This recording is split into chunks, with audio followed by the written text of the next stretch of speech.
set your hamster in, set him in the food first of all. Let him smell the water in the food.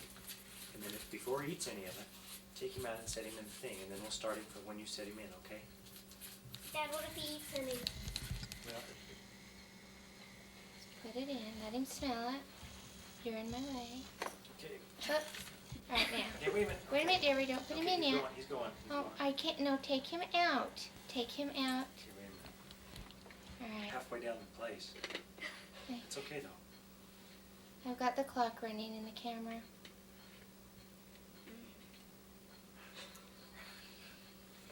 Come on. Moo. Oh, that's the mine I need. Okay. Get him out. Let Seth do it. Dump him Okay, let in. me- Dump him. Let me. I'm better at hamsters than you guys. Yeah, great. Go. Okay. Now take him Okay, out. take him out. Put him back in the ball. Get back up. Let him go.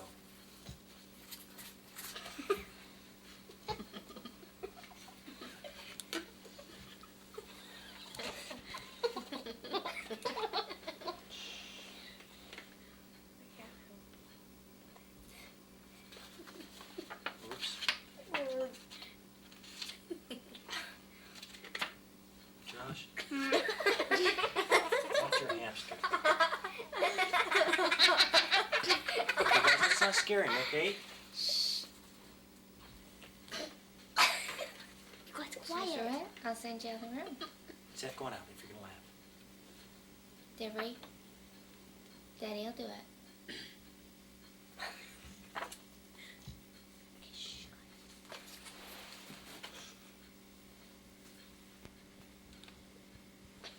He's in bad shape. He's not gonna get any food. I'll give him.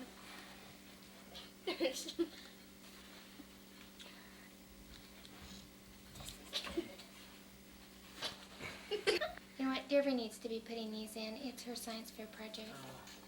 I don't dare touch that thing. Okay.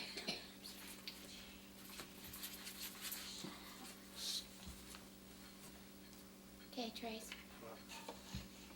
Calm down.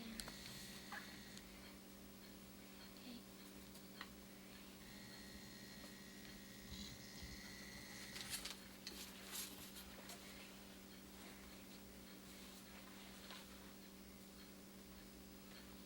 I think he can smell it. And he knows it's right close.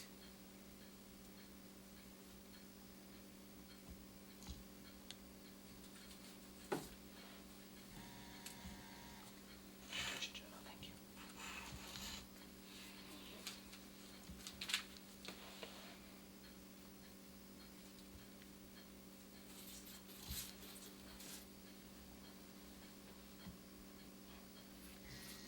This is part of it. Go to your stuff. Devery will Seth. have to be talking while this is going on.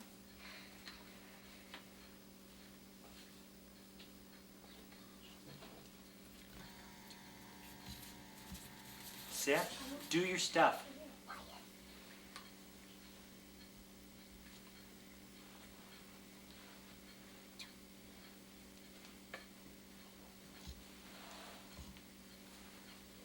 What? Take the dictionary and look it up, Seth. It's your project. I know how to use a dictionary.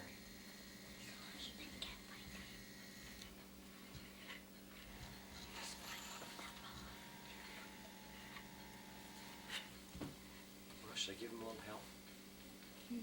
I don't think so. No, he can find it. Here he comes.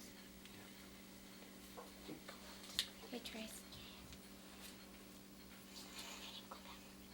Here he comes. Here he comes. You ready? And here. Where's the paper?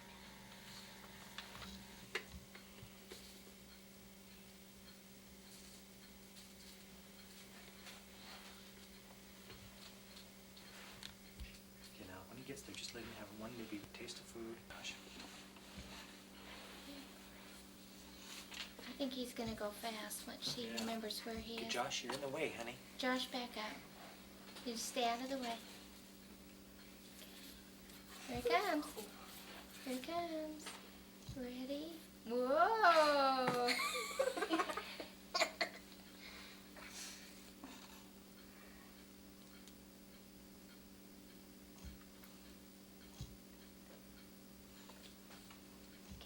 It's not there yet. Just give me the ball, quick. Oh, yeah. Oh, Josh, be careful with it. Devery.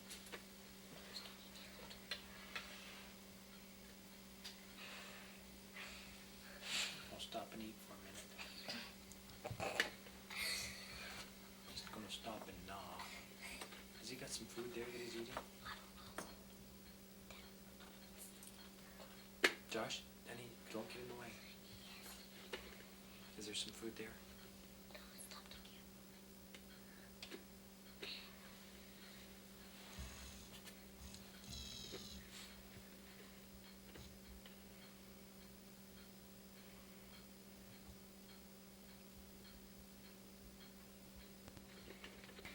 Oh, I think he's learning. He's washing his hands. Josh, are you in the way? No. Washing first things first.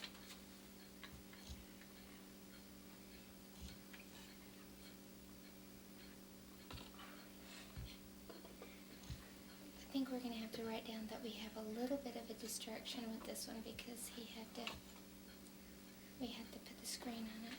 Let's see if we do the same thing next time. Then it should be okay. It should be valid, yeah.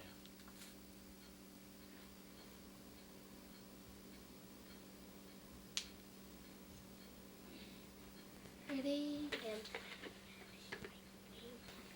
Oh boy.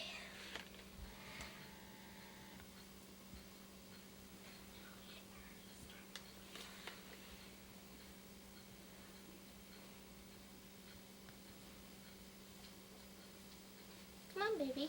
move. There, he sees him. Uh-oh. Dad, there's gotta be food in there somewhere, because...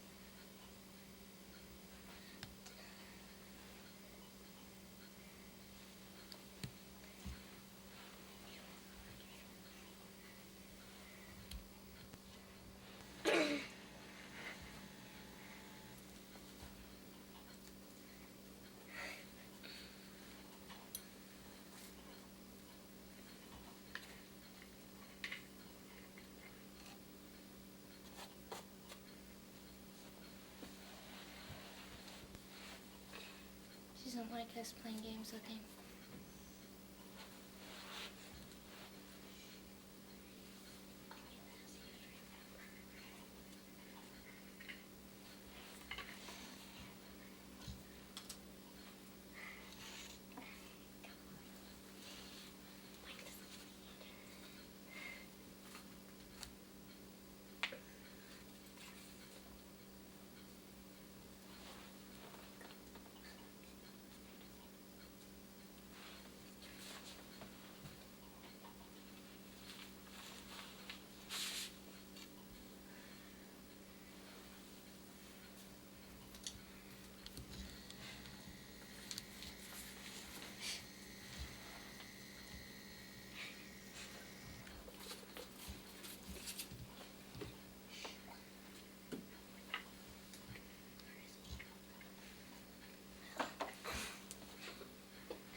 Josh, there's stuff in there.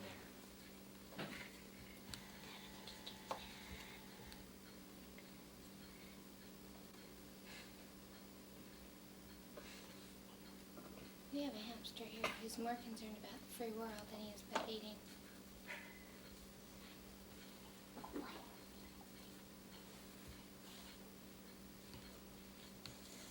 Okay, we haven't learned anything today.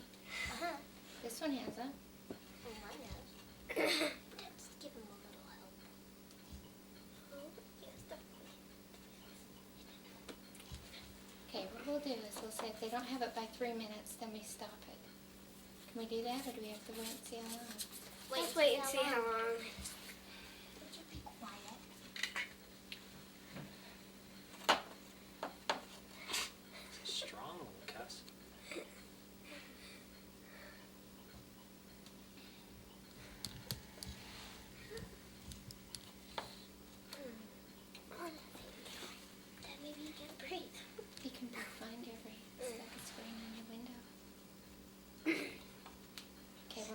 if they get to 5 minutes, we'll stop. Because we'll feel like they're distracted. Mine hasn't even got 1 Josh. minute yet.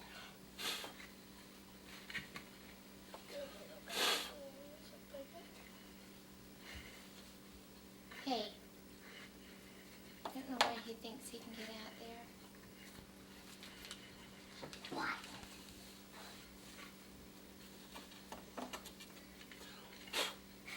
Oh my gosh.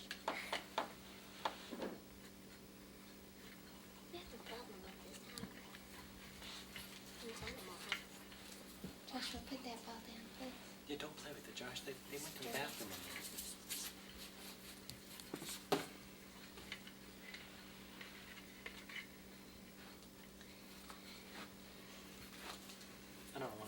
We don't want to show 5 minutes of this, do we? Yes, it's part of the thing. She's going to have to talk, so. We'll stop at 4 minutes. Okay, maybe. Okay, I'm going to stop at 4 minutes. Josh?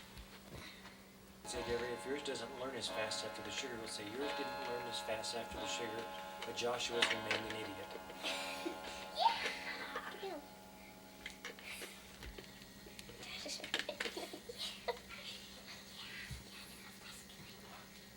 There's gotta be somewhere that he likes. It's a little hole. Here it goes. Come on. I scared him. I think we're going to have to do the screen on him if he keeps thinking there's a way out to it. Sit down. Sit down, Collie. Trace can put the screen on him. I think he likes it better with the screen on. Well, we've proven that they did it better the first time. Oh, you know what? Now, oh. Okay, let's take it off. What happened? Get off. Wait a minute, I think he smells it. They start chewing on it.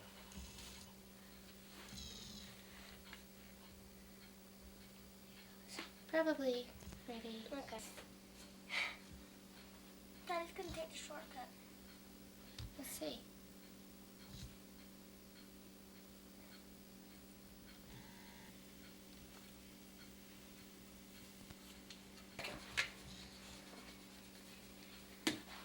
Get over there on that side, Trace, and blow on him so he'll quit staying there.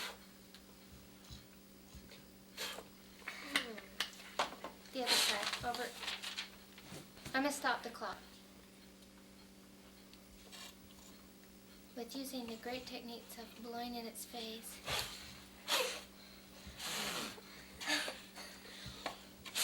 Okay, It Josh, wants, that's enough. it wants to get out, it doesn't want food.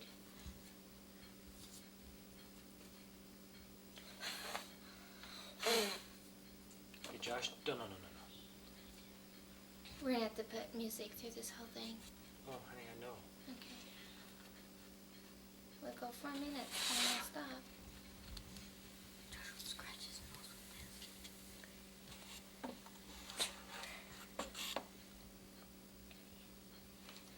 Josh?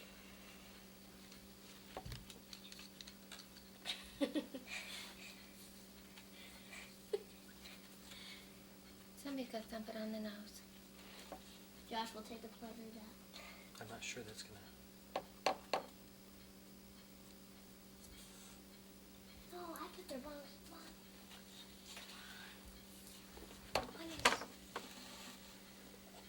Hold it down there, Josh. Joshua? No, Josh, honey, no. Mom's filming that. They can't see it if you do that. Okay. Okay,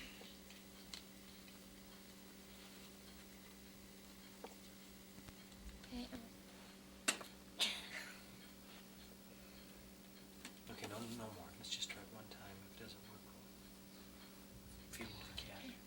No. I'll go get it. Josh, no Josh? more. No more. Trace, move down.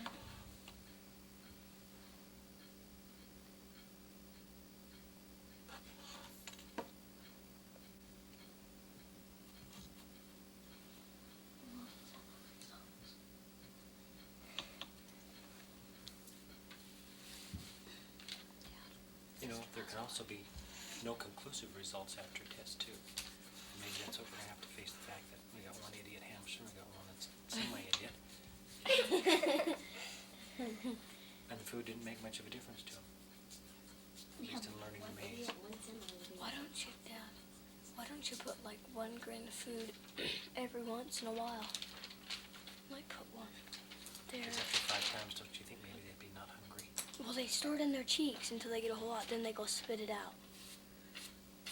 So he takes a bath. Okay, now you're going.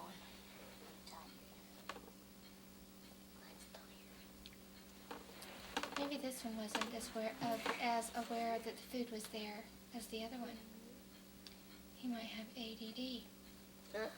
Wouldn't have his attention when we gave him the food. Well, maybe I don't think he knows the food is there. He did. We showed it to him. Devery? Whoa. Sorry. His spun's about ready to lose it. After 4 minutes, we turn him off. Hamster. Furry. Not friendly. Oh, here he goes. Come on, go. Do it. Come on. Let him eat it. Back in the cages, Devery.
pistol. We thought we buried John Singer in that little cemetery near the Singer compound. This new bunch, some of them singers, some of them swaps, told us 2 weeks ago that John Singer would rise from the grave. They said armed confrontation would bring back John Singer. We're not sure he ever left.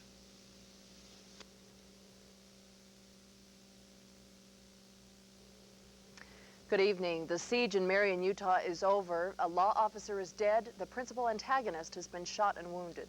Adam Swap lies tonight in the University of Utah Medical Center in serious but stable condition. His request for an armed confrontation with police had been violently answered shortly after 8 o'clock this morning. 13 days of threats by Swap had worn the patients thin. In the middle of the night, authorities concluded that they had no choice. Bob Loy has been at the press site in Marion, Utah throughout this ordeal today, and he is in here now with a report. Bob? Randall, the standoff lasted more than 13 days, but after a plan hatched last night was put into action, it took only a half hour to bring it to a conclusion. It was the violent confrontation that police said would never happen, that the singers demanded, and most observers thought was inevitable. The plan was to isolate Adam Swap. Lawman thought it was possible to separate Klan leader Swap from the remainder of his family, capture him, and bring the siege to the promised peaceful resolution. The key players in the scheme, State Corrections Canine Commander Fred House and his attack dog. At about 8:30 this morning, with the Singer compound surrounded by armed agents and Officer House secluded in a nearby building with his dog, Adam Swap and his brother emerged. The dog was unleashed to attack the men, and violence broke out. Adam and his brother John were running back to the house. They turned and tried to fire upon the dog, as I understand it. At this time, shots emanated from the home of the Singers, hitting the state officer, Fred House, who was killed by that shot. When Adam and Jonathan heard the shot, saw the dog, they started retreating toward the house while shooting their weapons. When they entered the house, right before they entered the house, Adam was hit by a round from one of the 2 rounds fired by FBI. Police say one bullet passed through Swap's arm and into his chest. After giving himself up to federal agents, he was rushed to University Hospital for treatment. The reports that we had from our crew on the ground up there with the helicopter was that he'd been shot twice, once in the chest, once in the arm, and I think that we'd have to consider him critical, at least until we can get here and get our doctors here to take a look at him, check him over. Once the plan for the peaceful capture of Swap went sour, lawmen advanced on the compound en masse. Armored personnel carriers, agents with automatic rifles, and helicopters descended upon the Singer house. The gunfire was very, very heavy, and it was only a short time after that that the matter was stabilized. The individuals within the home surrendered. Vicky Singer and the remainder of the polygamous group put down their guns and walked out of the home. They were immediately taken into federal custody. Late in the afternoon, agents displayed items recovered in a search of the home. Dynamite, guns, and photographs, evidence the family intended to fulfill the divine revelation that a violent confrontation would bring the return of the family patriarch slain 9 years ago. Only part of that prophecy was fulfilled. The FBI says after Adam Swap was shot, he went into the house and emerged waving a white towel, a flag of surrender.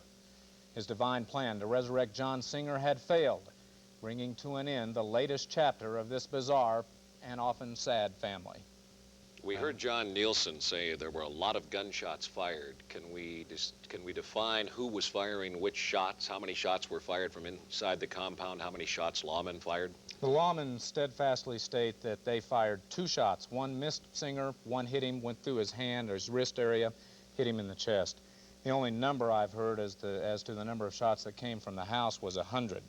I think it's also sort of assumed that perhaps Adam Swap fired the shot that killed the state canine officer, but that wasn't the case. The shot came from the house, and they're not sure yet who fired it. Will they be able to determine? Have they said how they're going to go about that? They're going to have to use ballistics and probably fingerprints, because my guess is that the Singers aren't going to be telling who was firing at whom. But it is one of the people who is currently in custody, obviously. Yes. All right, thank you, Bob. For Utah lawmen and officials, it's been a hard 13 days. They endured the cold and the danger of the Marion siege. They worried over the safety of the children. They felt the frustration of being sworn to uphold the law, but unable to carry out their charge. Well, today they gathered in the Capitol, and Governor Norman Bangerter spoke for them. KUTV's Rod Decker reports. The governor put the blame for the standoff and the shootings squarely on the Singer family. This morning's events in Marion are tragic because they could have been so easily avoided if every attempt we made for a peaceful conclusion had not been rejected. He praised lawmen. I think they acted rightly and with great restraint and with great professionalism. There were questions the governor would not answer. Can you say for certain that it was the Singer family who fired first rather than law officers at this point? Those details will have to be borne out and verified by an investigation.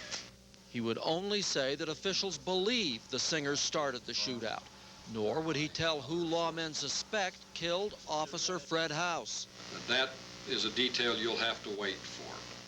At the press conference, the governor released letters written to him, the news media, and the people of Utah by Vicki Singer and Adam Swap.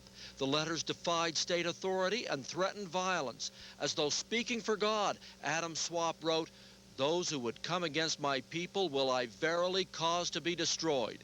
We felt that that clearly closed the door, that they were not interested in a peaceful resolution.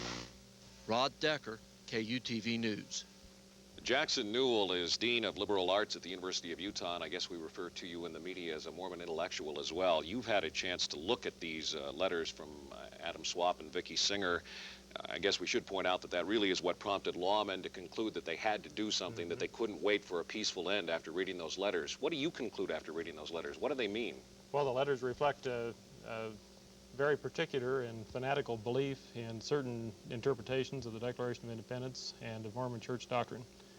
And as such, the Singers and Swaps view this as God endorsing their view of these documents. And they come out with a very uncompromising opinion that they cannot reconcile their differences with the society around them. Extremely uncompromising, yeah. I guess you'd have to point out. What would you say to somebody who, from outside this state, excuse me, looks at this story and says, they have such weirdos in Utah? Is this a reflection on the Mormon religion and an outgrowth of Mormon fundamentalism, or is this happening in other religions as well? Well, I think this particular instance is an outgrowth of Mormon fundamentalism, no question about that. But because I think the church and its offshoots play such a vitally important part, all-pervasive part in Mormon society and in Utah society, many of the bizarre things that happen here are then associated with the church. And how do you explain that to people, say, from outside the state? I'm sure you talk to outsiders. We get calls from other news people saying, what's going on in your state? I'm not very good at explaining it at all. It's something about which we all have to have very grave concern. Makes me feel very sad. And it's not a matter of something we make excuses for, but something I think that we all have to work very hard to see that it doesn't happen. And I think this is a matter of education. It's a matter of trying to understand each other and trying to place our conversations about important issues in Utah in a frame that permits us to work through these kinds of questions with people who tend to have fanatical beliefs so that they don't get taken to such extremes. How does this happen? I'm curious. You read something, you read, say, the fundamental belief of the Mormon church, and then all of a sudden you go into this offshoot of what is called, normal Mormon religion. Well, I think there's a dilemma which the church cannot escape, and that is that its history is associated with polygamy. And though it has eschewed polygamy in 1890 and 1904 and so forth, no matter what the church does now, it's associated with the church's past. So the church says, no, we don't claim these adherents, these people who claim their adherence to church doctrine. But at the same time, the church, no matter what it does now, cannot cut these people off from the fact that they say we're affiliating ourselves with what the church began with. So I think no matter what the Mormon church does at this point, it can't solve the problem. And nobody else knows how to solve the problem either. Okay, thank you very much for being with us. Jackson Newell, Dean of Liberal Arts at the University of Utah. Look at what these people believe and some of their thoughts. Michelle? Well, for one of the two men who was able to visit the family during the standoff, there was regret that his work toward a peaceful resolution had failed.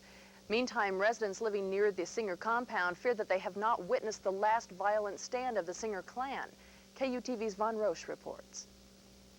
That's the thing that As a go-between, Ogden Kraut entered the armed compound 3 times. The first time, Adam Swap carried a rifle. The last time, Swap held his baby.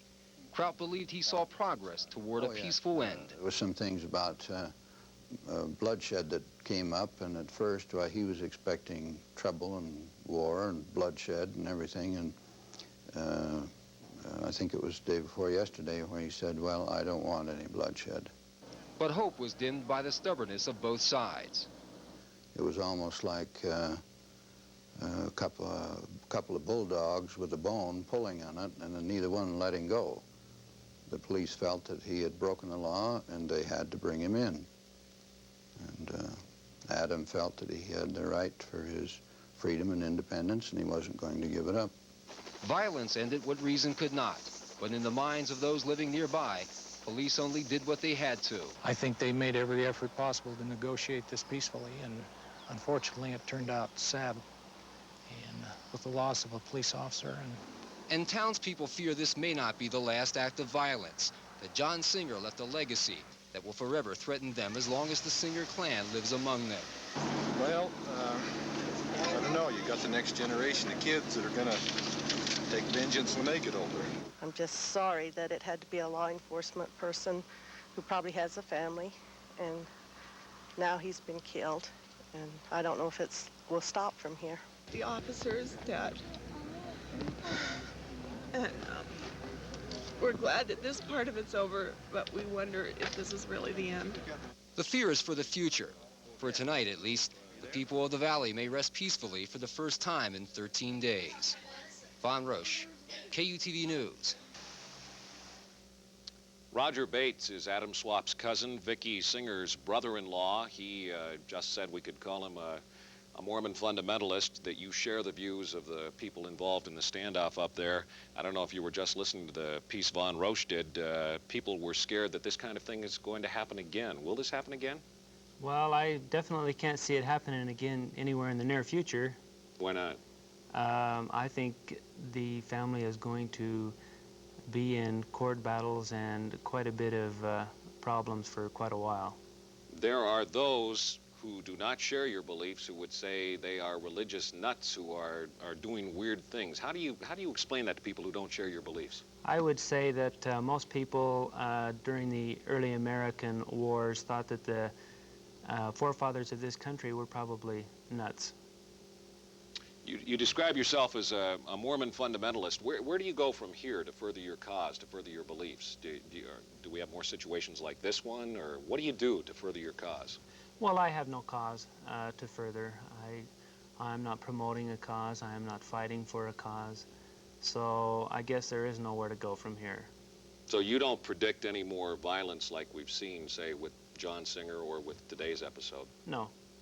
What about the children growing up? People said they were worried that they would grow up and that they would have these same thoughts and feelings and that we might see it again in another generation. Well, I think we will just have to take that day by day. You sound like you're very cautious about describing the future. Well, I cannot say what the children feel. They are very young. Most of the children are 6 years and younger. I can't speak for them. I can't speak for the people in the house. All I can do is speak for me. I'm not trying to be sarcastic, but if you share their beliefs, and if Adam Swap said he believed an armed confrontation would bring about the resurrection of John Singer, I presume the resurrection of John Singer has not occurred. Why didn't it occur? Well, I guess God will resurrect those that he wants to in time, and as far as I'm concerned, I guess it isn't the Lord's time right now for John Singer to be resurrected. So that revelation was a false one, or? I didn't see it happen. I guess that speaks for itself. There's some curiosity about the family holed up in the compound. We saw a lot of weapons. We saw a lot of food, a year's food supply. Very self-sufficient people, able to take care of themselves for a long time. Where do they get all the money to buy food for a year, to set up with arms and explosives and things like that? Where do they get their money? Well, they buy what they can as they can. I don't know all of their means of money. Adam worked for quite a while. Vicky gets a small Social Security check, and really they don't get very much money. What was your personal feeling when you heard how the whole thing ended today? Well, I would personally like to know who gave the order to go in. Because this morning, before this happened, people were in touch with the governor's office trying to put a plan before him that could possibly have guaranteed a peaceful ending with no problem at all. Who was in the governor's office and who was making a plan? This plan was presented to me by Mills Crenshaw, a money backer who wanted to remain anonymous, wanted to put up the bail if Adam would come out. He was willing to put up the bail money, and if Adam would come out peacefully, he'd put up the bail money so Adam would not have to spend any time in jail, or Vicky. He was willing to bail everybody possible, and they were talking to the governor's office at this time. So my fear is, if the governor is the one that put this plan forth, I would like to know why. Okay, I had not heard that claim before. I understand you made that claim on KSL, and we have received a call from the governor's office denying any knowledge of this, and we'll be talking to somebody from the governor's office later in the newscast, so we will ask them about that. Roger Bates, thank you for being with us. Michelle? Killed in the line of duty. Those were the haunting words used by state officials to describe the bravery of slain officer Lieutenant Fred House. House was the head of the Corrections K-9 unit, and before the day had barely begun, this husband and father had given his life defending the state that he worked for. KUTV's Chris Van Oker has more on this officer killed in the line of duty. Lieutenant Fred House died before his Army helicopter reached the hospital. His life was taken by a single bullet and taken away by a matter of inches. The round entered approximately a half-inch on the right side, just missing the metallic plate, and went through him this way. When House's friends think about the man they knew, they also think about his police dogs. The lieutenant trained them, perhaps better than anyone in the state, and he trained them to avoid bloodshed, not to cause it. The dogs were to jump on the subjects and, in effect, disarm them without the need for more violent action. And as I say, it's a terrible and tragic irony that the person who was there for that purpose would become the victim.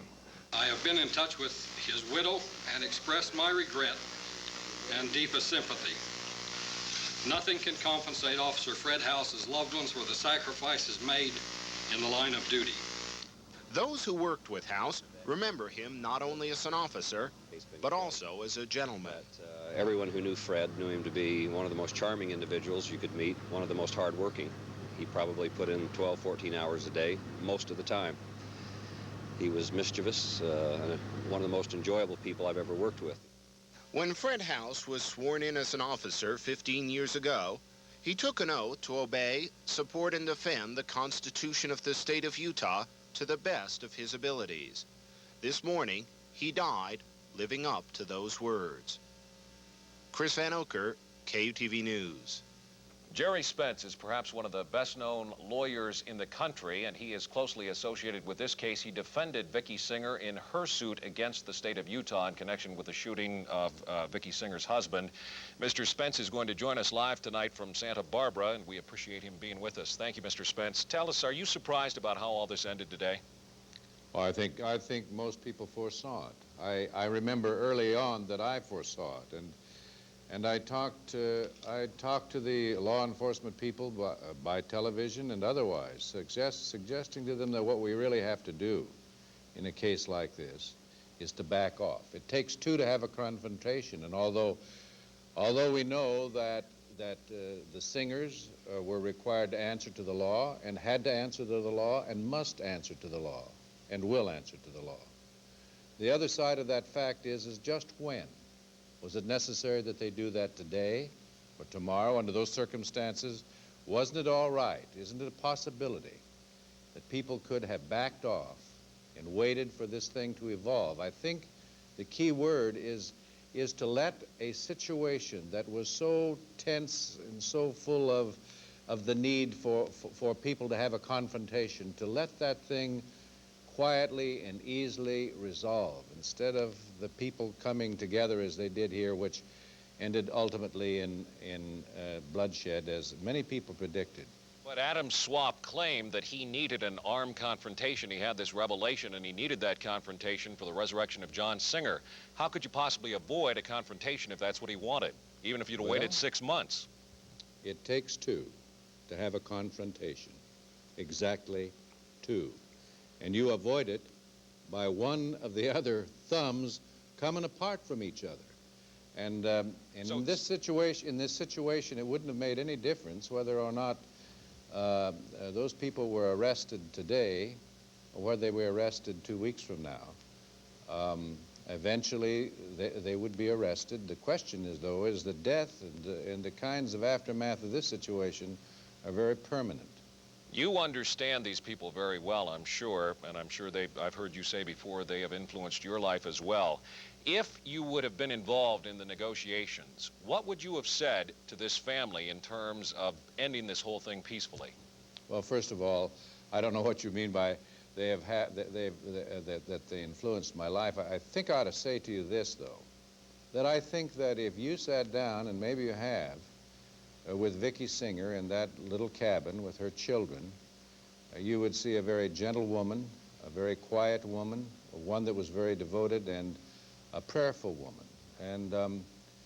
And I think that we're not often, and I think law enforcement officers aren't often confronted with that kind of subject. Vicki Singer was as close to being a saintly-like person as anybody I ever met. I find that interesting as a description. There are those of us who would say, you know, we have problems with maybe not our water rights, but let's say the IRS or say a contractor we hired to do our home, and to solve those problems, we don't barricade ourselves in a home with an arsenal and fire at lawmen. Oh, well, I couldn't agree with you more. I don't think that that's the response that we should respect from citizens, and it wasn't the response that Vicki Singer should have undertaken here either. But you have to remember one thing. Vicki Singer thought she was getting her orders from God, and that shouldn't be strange to a whole religious community in Utah. We talked to Adam Swap about this being the final incident. Do you suppose that there would be more violence in time, or do you suppose that this would be the last that we'd see of such an ordeal? I don't.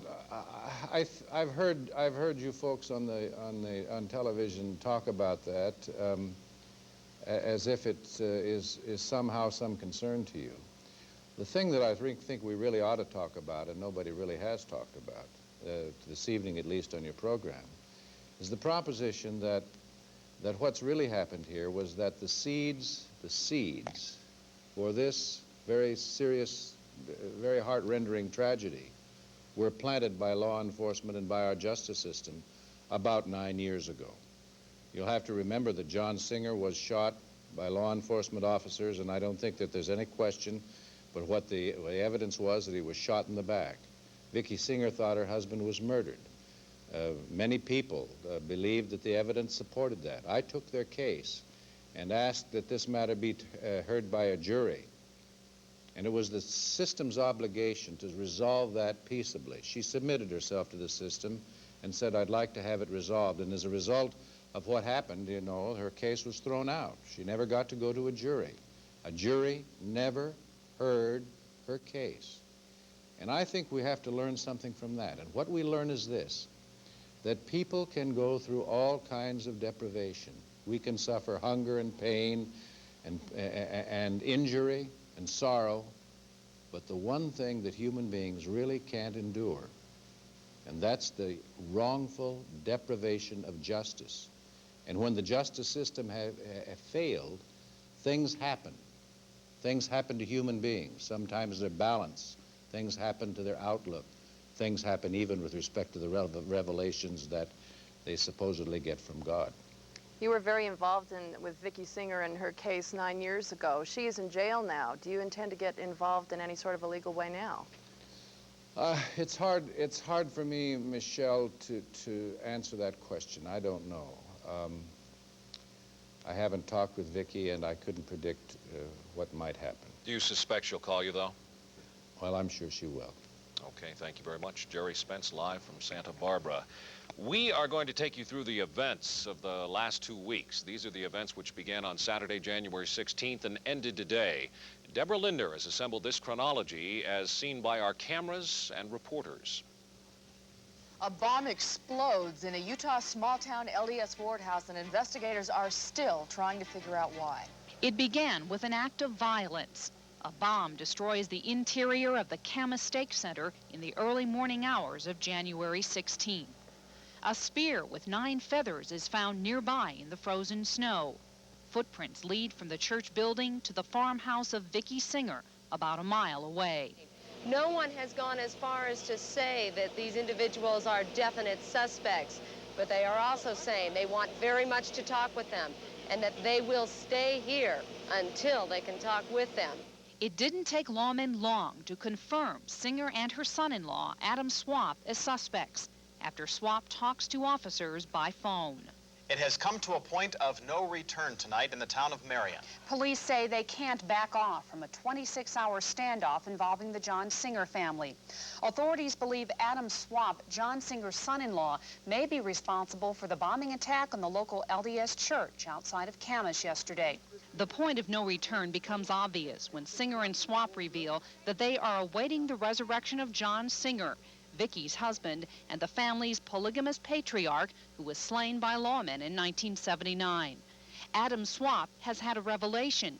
He says during an armed confrontation, John Singer will return from the dead to save them. Warning signs that something was brewing began back in the fall.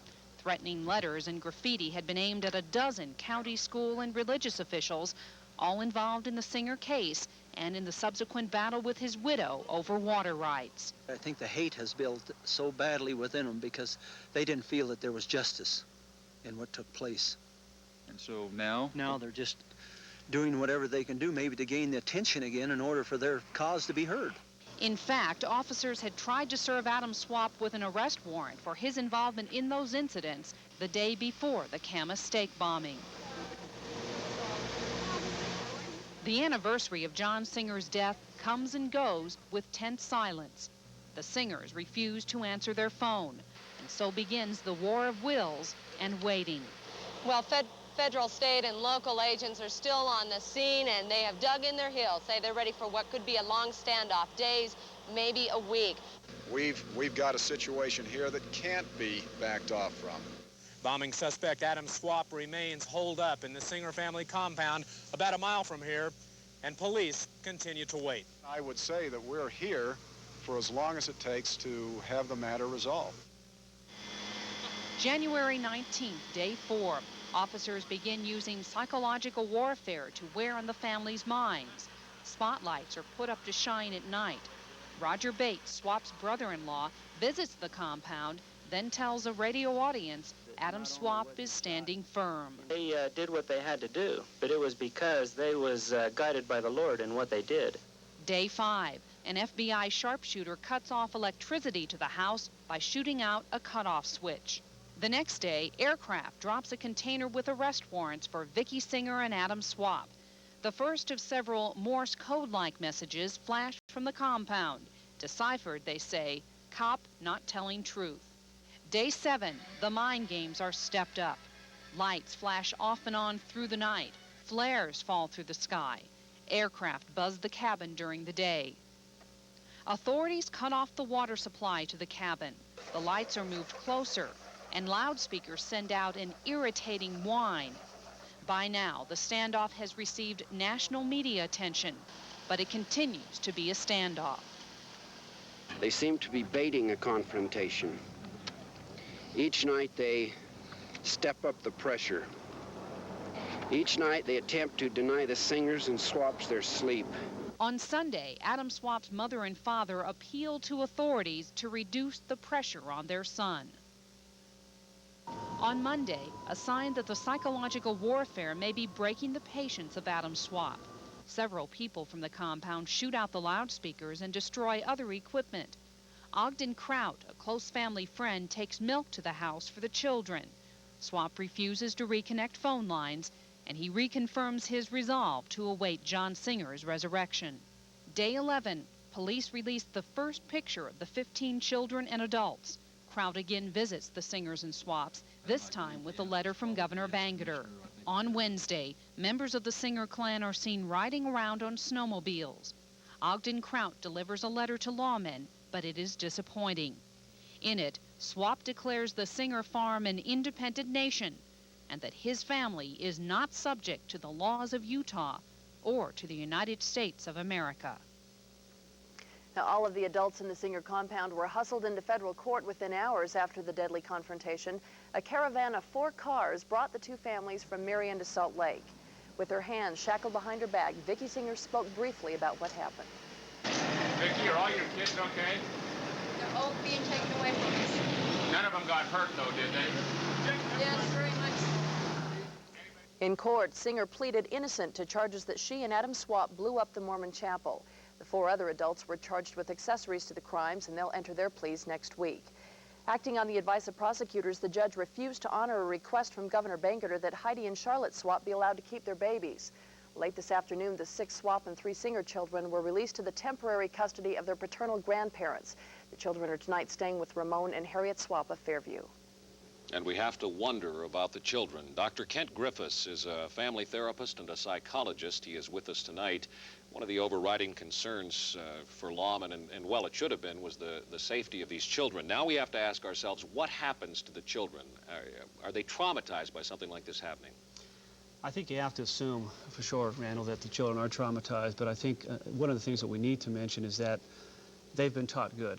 They've been taught goodness in their home, and the children basically are resilient. And speaking with Roger Bates before the program tonight, he was talking to me in some detail about the atmosphere that abides in the home and the love and harmony that's there, that the children really have been through many hardships, and that they are in fact stress hardy as a result. Except they've heard so much about violence. They've heard about John Singer being slain by lawmen, and then they saw what they were there when it happened today. What does that do to kids? No question. There's the trauma of the noise, of the cold, of the violence, of the discomfort, of the anxiety, of the the pent-up atmosphere within which they've lived in the last several days.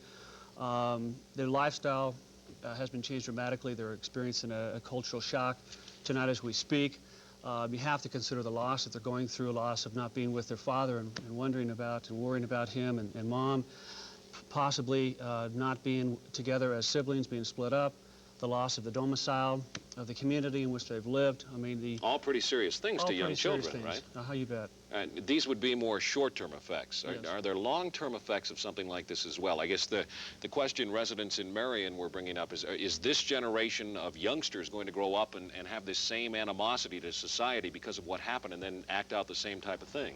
2 parts to that. First, I think no one really knows yet what may happen, but there probably can be some acting out at some point in time, particularly by the older adolescents who are perhaps more indoctrinated at this point into behaving a certain way. If they've been taught to be hateful, if they've been taught to dislike people, then that might manifest itself more so. But you have to consider the effect of post-traumatic stress syndrome, which is a syndrome wherein the children might manifest sleep disturbances and have nightmares and things like we heard about from the Vietnam War. You bet. Right? Okay. After the fact, and we have no idea really of knowing what type of short-term effects will take place and how long the residual effects of those will last over the number of years. The second part of your question, though, in terms of what might this happen again, I think that depends upon the personalities of the children and the teaching that takes place from this point and the support that we give them. I believe that the best antidote to their recovery at this point in time is that we love them to pieces. Which would be true of all children, right. I'm sure. What would you do as somebody working with this family? Let's say you were assigned to the case or entered the case. How would you counsel these children? What would you do? That's an excellent question. The first thing I'd be very concerned about is are their feelings. I think they're probably very confused about what's going on inside of them. They really don't know what it is that's running around inside of them. To put a finger on that, I'd be concerned about allowing them to experience the catharsis and to talk about that and to get it off their chest and to just ramble around for a while. Then I'd be very concerned about the support outside of the office, the the kinds of fun that they might experience for the next few weeks, to let their internal child out to play and have some fun with life, to be with, once again, the support network consisting mostly of friends and family who would love and care for them. I'd be very concerned about their mood, about sadness and any melancholy that might set in. So I'd observe and monitor very carefully their mood, their affect, and their behavior, and I'd really want to expose them to some fun for a while. And the best thing you said was let them be children again. Thank you very much, Dr. Kent Griffiths. Michelle? The events leading to today began unfolding nearly 15 years ago when John Singer withdrew his children from school. In 1979, Singer was shot dead during an arrest attempt, and a few years later, Adam Swap replaced him as patriarch of the family. As Swap revered Singer, but his actions were fundamentally different from Singer's approach. KUTV's Larry Warren has covered both of the Singer standoffs. I will not compromise. John Singer was a likable, simple man, a German immigrant, a TV repairman with a small farm. When it came to matters of principle, he was immovable. And I believe that we have to make a stand even against what they call law. You see, people always have the wrong idea just because somebody mentions this word law that everybody has to bow to it. I do not believe that way at all. Singer first got in trouble with the law when it came to the education of his children. He didn't like the Camus curriculum, Sodom and Gomorrah stuff, he called it. He pulled the kids out and educated them in his own classroom. That led to a number of legal feuds, but none as serious as when Singer took Shirley Black as his second wife. She brought her 3 children, and Singer refused a court order awarding custody to their father. Singer armed himself. A standoff ensued. Singer knew it would end in his favor. Do you really think the Lord can get in between you and a posse? Definitely. Definitely. There was no divine intervention. John Singer was shot dead after pulling a gun on the posse which surrounded him 9 years and 10 days ago. Very great sorrow. We miss him terribly, and the pain was exceeding great. But I rejoice in what a man he was. I never saw another man like him, a very noble man. Vicki Singer went on living at the farm, teaching her children at home. For Vicki and her children, John Singer became larger than life, a martyr. Would you follow John if it came to that? All I know is John stood for the things that he knew to be true, and there was no other way to go. There's no calling time back and say, would you do it different? No, there's no other way to do it, because when you stand for truth or liberty, there's no other way. You just have to stand.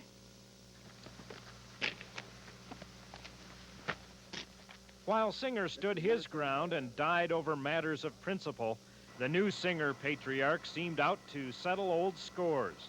After the spray painting, the letters, came the church bombing.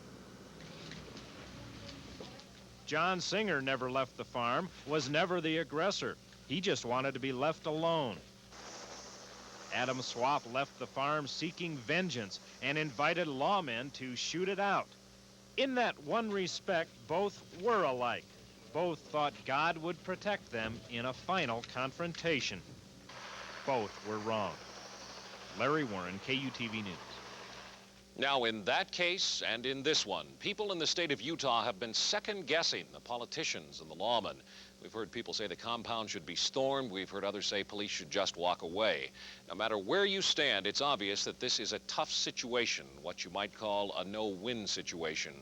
From the governor to lawmen, there is exhaustion tonight. It's a time to finally vent emotions, to look back, to withdraw emotionally, and that's why we're leaving them alone tonight. But all day long, law enforcement officials have reacted to the death of a fellow officer and explained why today's actions were necessary. It was in the best judgment of the officers on the scene that some action to finally resolve this thing was appropriate, given the total intransigence of Mr. Swap. My heartfelt sympathies go out to the officer who was killed today. My sympathy is to the family of the slain officer, and this proceeding with the Singer family, I hope, is finally at an end. And that's all I've got to say. Can you tell us who fired first? An emotional day. Here with us now to discuss how the state dealt with the problem is the governor's chief of staff, Reed Cyril. Thank you for being with us, Reed. Let me ask you a question. You have been watching this program. Is there anything you object to or has particularly bothered you so far? Oh, I think the statement made by Mr. Bates that the governor's office had been offered a peace proposal by somebody, that is something about which nobody in the governor's office is aware. You deny that categorically, then, that ever happened in your office? Yes, Randall. Okay. Do you have any thoughts about the fact that he even brought that up? Where do we create things like that if they're not true? I wish we knew.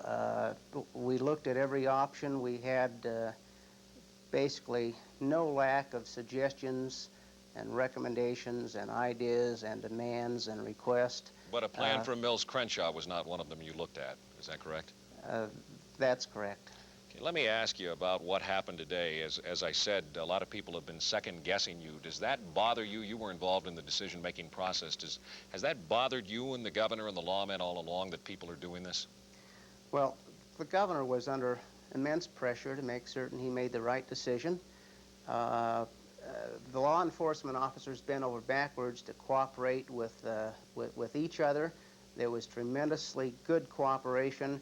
They were under pressure from all sides to settle the issue, to back down, to go in and arrest Singer, to go get the children and provide them with safety. So that the pressure was immense, but the law enforcement officers acted extremely professional.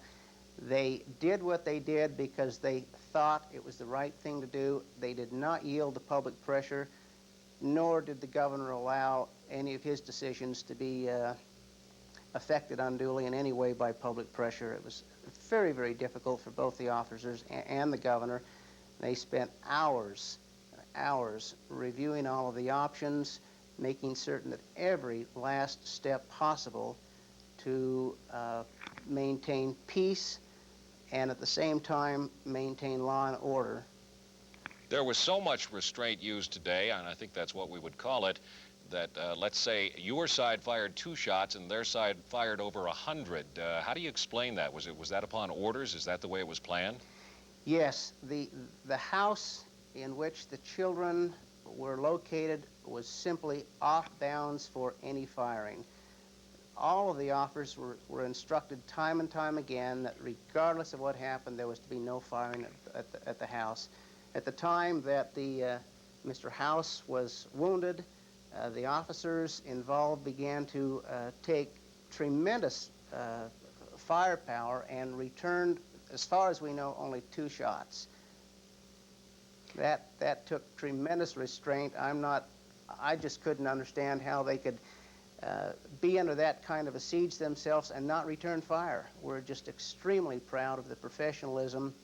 The governor was delighted, has complimented both the federal, state, and local officers for showing that kind of extreme constraint. And you saw the result of attempting to protect both Mr. Swap, his family, and in particularly the children. It resulted, unfortunately, in a law enforcement officer being shot, and he was there to see to it that this thing ended non-violently, and he is the one who had a violent end to his life. When we talked earlier to Attorney Jerry Spence, he said that perhaps law officials could have waited. Why today? Why did you feel like you had to do this today? Well, every option that was possible had been explored in the last 13 days. While all this was going on, the community, children in the community, parents in the community, the nearby neighbors were being traumatized. We simply had to be as concerned about the law enforcement officials who were there under duress, who were under threat themselves, the families of the law enforcement officers. The governor was very, very concerned about the community and received a significant number of telephone calls, many of which he took personally from local officials and concerned citizens, thanking him for his support, appealing to make certain that there was no withdrawal of the security, to assure that the community was protected. He felt very, very strongly that if you were to back off, as been suggested, that perhaps some other facility may be bombed. Fortunately, the first bombing resulted in no loss of life. Any other incident like that certainly could not be tolerated, either in terms of the potential loss of additional property or the potential loss of additional lives. They had to be contained to prevent them from engaging in those kind of activities again. Both the governor and the law enforcement officers involved fully concurred in that and reached a decision that a solution to this problem was going to be a month, 2 months, 3 months, 4 months. There was nothing further to gain by further waiting, and simply a decision was reached that it was time to attempt to peacefully, without violence, subdue Mr. Swap and terminate this situation. Okay, thanks very much for taking the time out to be with us tonight. Reed Searle, the Governor's Chief of Staff. New words will be found in the coming days and months to describe the charges and the trials. New thoughts will shove aside the trauma of this day. We will bury a lawman, and the sadness of that event will serve to remind us of what has taken place. Adam Swap's physical wound should heal, and he will be tried. The state of Utah, stung again by the queer behavior of some of its citizens, will try to shake an image tarnished by violence committed in the name of religion. The lawmen will second-guess themselves and develop schemes to thwart future confrontations. News people will wonder how much their efforts contributed to the outcome. Normal is not easily defined. Normal behavior is a relative term. Normal is different in war than it is in peace. It's different in love than it is in hate. Adam Swap and John Singer interpreted normal differently than does society. It's over for today. Society thought it was over 9 years ago. Good evening. Summit County and Utah authorities shot and killed John Singer. One of the deputy that had driven me down, came in and said that John was dead. And it was just a terrible shock, everything. And I felt as if the end of the world had come, you know. Here I was in jail, my children taken away, heavens knows where, and my husband dead. And I thought, boy, this is America, huh?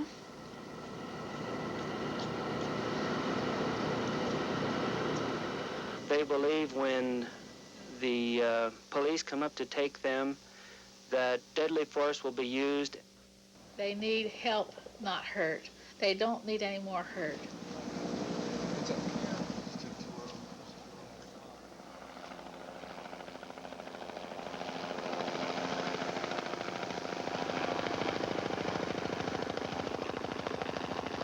Those innocent children who have been placed in harm's way by Adam Swap and his conduct were not harmed in any way. And the officers took special precautions and have done from the outset to preserve the lives and the safety of innocent children.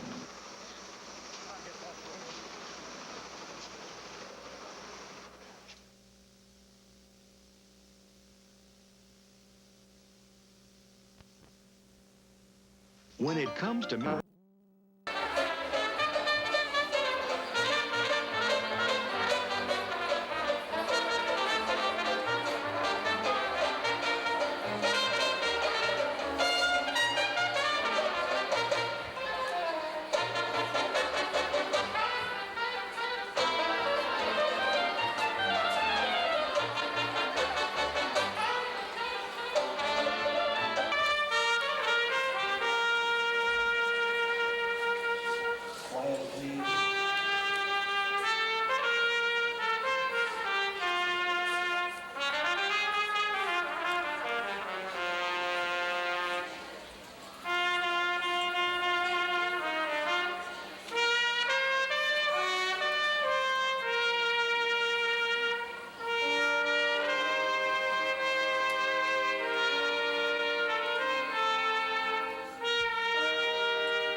looking swell, baby. Diamond bracelets Woolworth doesn't sell, baby. Till that lucky day, you know darn well, baby, I can give you anything but love.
Good, I've got it. Here we go.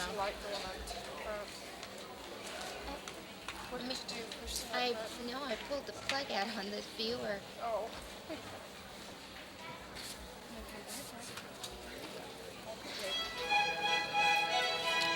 There she is.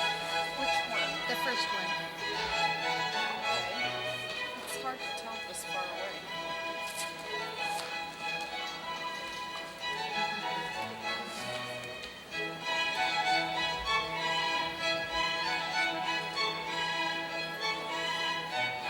She's got a nice smile on. She does have that.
Come on, Yolanda.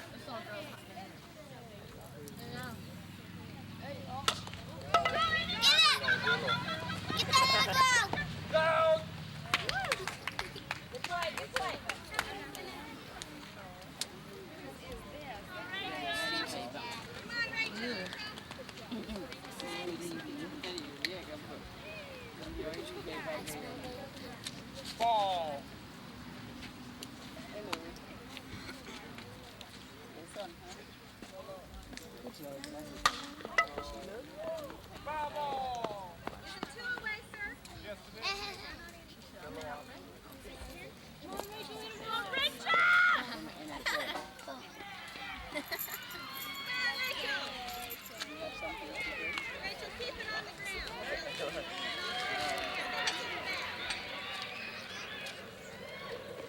Right. There you go, Yolanda.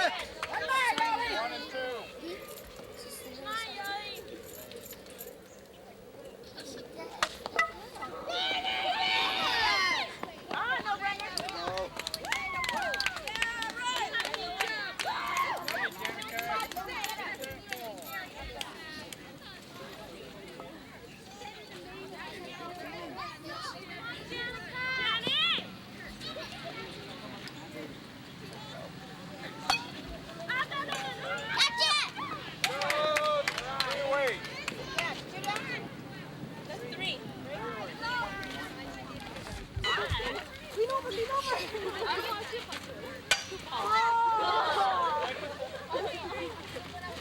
Come on, Michelle.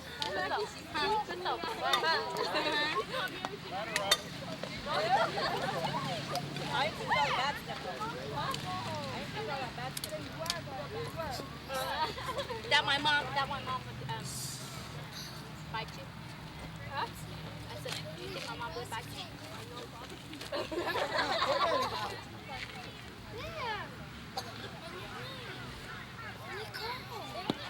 It's okay, Michelle. Don't reach for it. Oops, sorry. It's okay, fine. I wish you'd been here one of the last innings because they did so good. Do we get one more inning?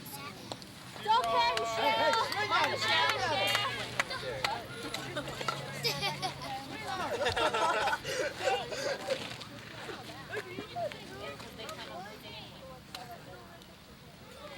Who's after Crystal? Bravo. Levi.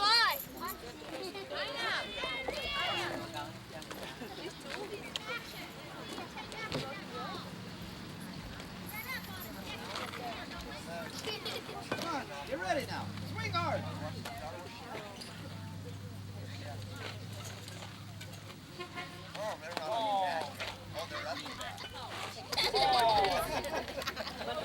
Here's the other field.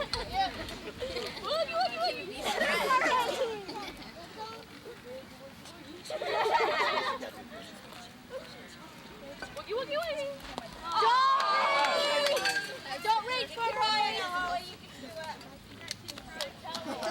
We didn't mean to swing at everything.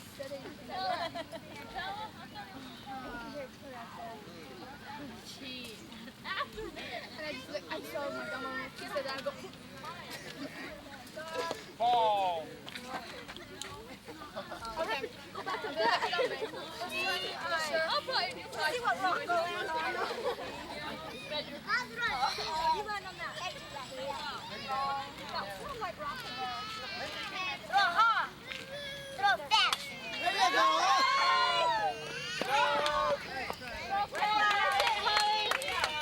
Who's that better? Levi! Levi! Good. Levi!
to work with such fine young voices. And what great desires they all have to want to sing well. It's neat. We'd like to do Who Built the Ark? And you might want to listen for some of your special voices on some little parts. It's way up low.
next piece was written specifically for this purpose.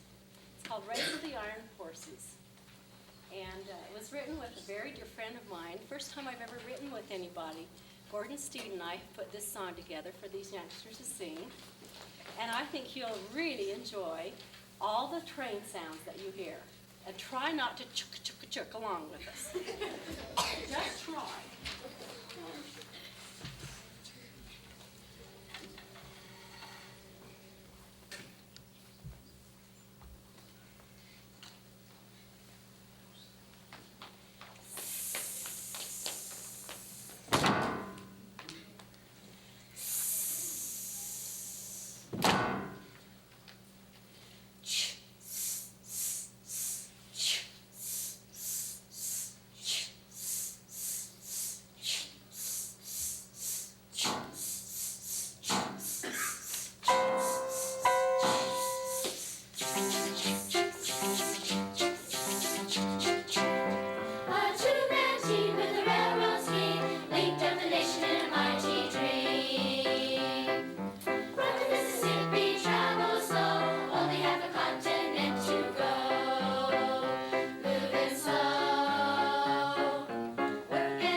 The next piece was written by George Frederick Handel. When Handel was a youngster, about like these folks here, his father was a very successful physician, and he made a lot of money. In those days, musicians did not make a lot of money, and he told his son he would rather have him dead than become a musician. Fortunately for us, Handel became a musician. And he moved from Germany and spent most of his lifetime in England. And the English people claimed him as an Englishman.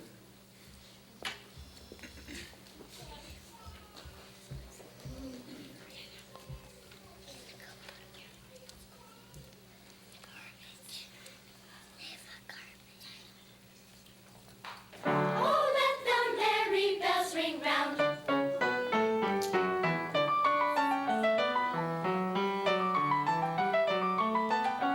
Oh, let the merry bells ring round. And we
Blackman for bringing up her class of elementary education students to help us with the accompaniment on the next piece. This round in the center of this piece is a traditional round, Dona Nobis Pacem, grant us or give us peace. And no one knows who wrote the round in the center. We'd like to have Taryn Chadwick give our solo on the first section, and then we'll do the traditional round, and then all the choir will sing the ending section that she sang at the beginning. You might listen for the form.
State, and we're very proud of him. He's also played with this choir since it started, so this is like the original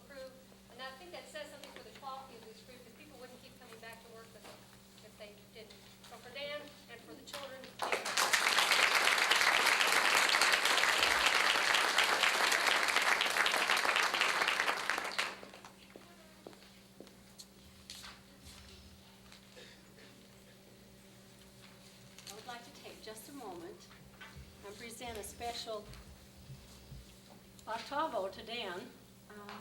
This piece was written for the very first performance of the Northern Utah Arts Consortium Youth Group, and some of these youngsters were in that very first time.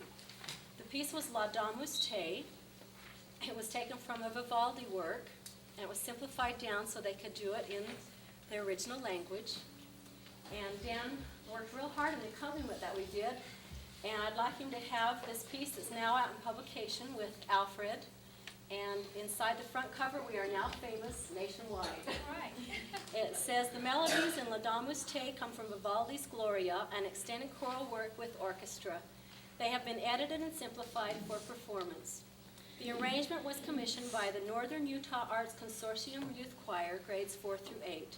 Lynette Loudon, guest conductor. Thank you.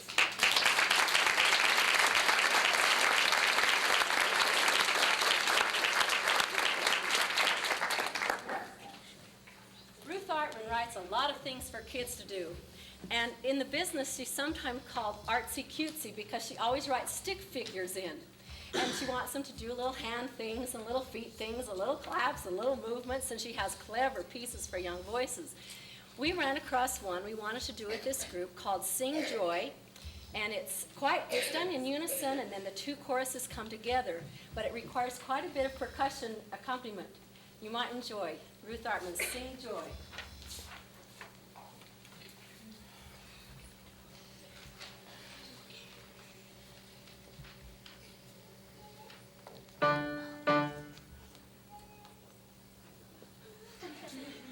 First mistake I ever made, I'm sure. You were right on cue.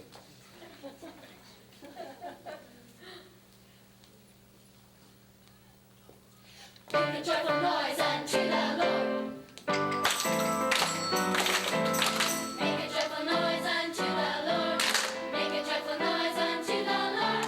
Sing it loud and clear for all the world to hear. Make a joyful noise unto the Lord. Sing joy unto the Lord. Come before His presence with a song of grateful praise, singing glory, hallelujah, hallelujah. Come before His presence with a song, sing joy to the Lord.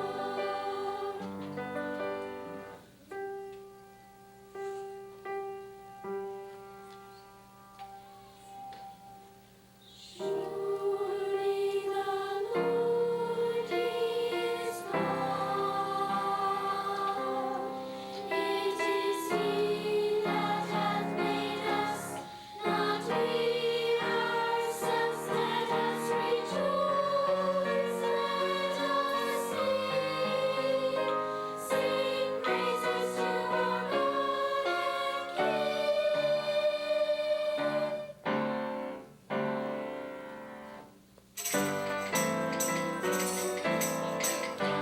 Come before His presence, make a joyful noise unto the Lord. Singing, sing it loud and clear for all the world to hear. Make a joyful noise unto His presence, Lord. Sing joy to the Lord.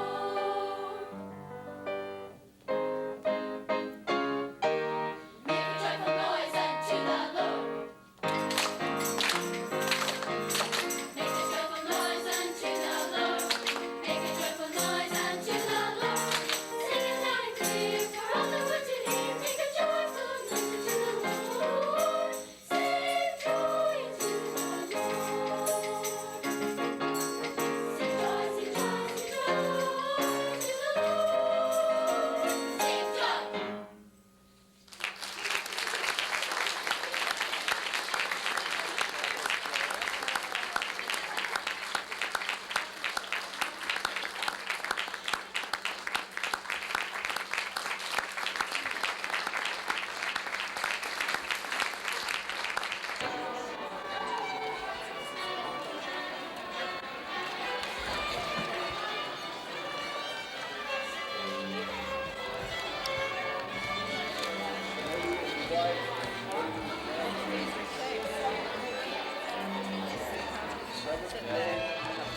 Mom!